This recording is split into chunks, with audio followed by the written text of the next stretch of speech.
मैं तृप्ति भटनागर आप सभी का स्वागत करती हूँ इस पॉडकास्ट जिंदगी जिंदाबाद पर, जिसमें हमने सम्मोहक कहानियों के माध्यम से विभिन्न जीवन के अनुभव और सीख प्रदान करने का एक छोटा सा प्रयास किया है।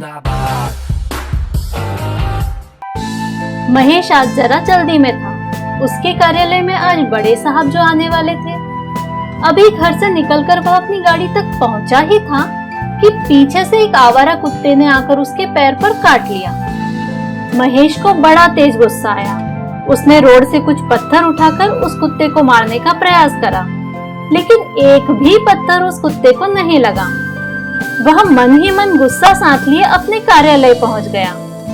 कार्यालय में बड़े साहब से संदर्भित तैयारियों में कमी निकालते हुए वह कार्यालय के अन्य कर्मचारियों को डांटने लगा।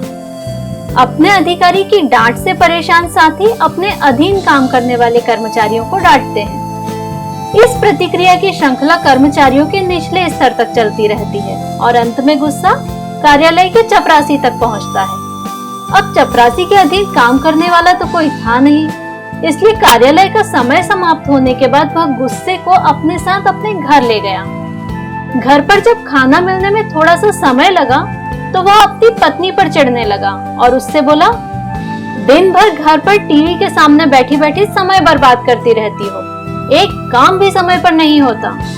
वही पत्नी सोच रही थी, आज बुखार होने के बाद भी मैंने इनकी पसंद का खाना बनाया, उसके बाद भी सिर्फ 5 मिनट की देरी होने पर चिड़चिड़ कर रहे हैं। अब पत्नी बिना किसी गलती के मिली डांट की वजह से परेशान होते हुए वहां से चली जाती है। तभी उसकी नजर अपने 10 वर्षीय बेटे पर पड़ती है, जो उस समय टीवी पर कार्टून देख रहा था। वह अपना गुस्सा अपने बेटे पर निकालते हुए उसे जोर से थप्पड़ मारती है और कहती है, तुम्हें पढ़ाई में कोई दिलचस्पी नहीं है? दिन भर बस टीवी के सामने बैठे रहो, बंद करो टीवी। अब बेटा परेशान हो जाता है। वह सोच रहा था स्कूल और ट्यूशन के बाद मम्मी के बताए हुए समय पर ही तो टीवी देख रहा था। पता नहीं क्यों चाहे जब मारना शुरू कर देती है।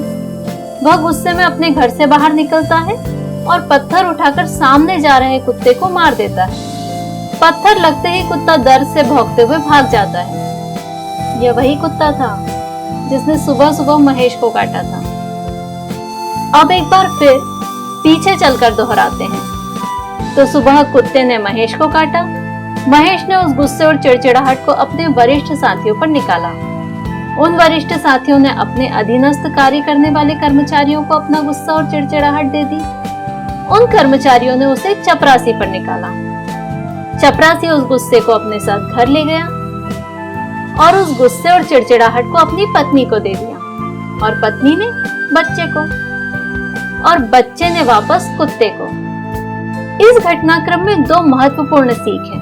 पहली, गुस्सा कभी खत्म नहीं होता, वो एक व्यक्ति से दूसरे व्यक्ति के पास स्थानांतरित होता जाता है। तो इस लिहाज से अगर आप अपने जीवन को शांत और खुशहाल रखना चाहते हैं तो एंगर मैनेजमेंट की जगह रिएक्शन मैनेजमेंट पर कार्य करें। दूसरी जो हम इस घटनाक्रम में ले सकते हैं वह है कर्म का फल देर से ही सही पर मिलता जरूर है।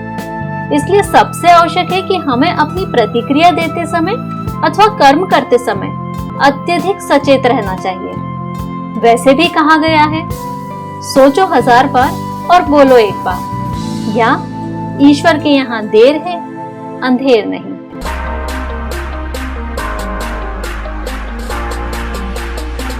जिंदगी जिंदाबाद।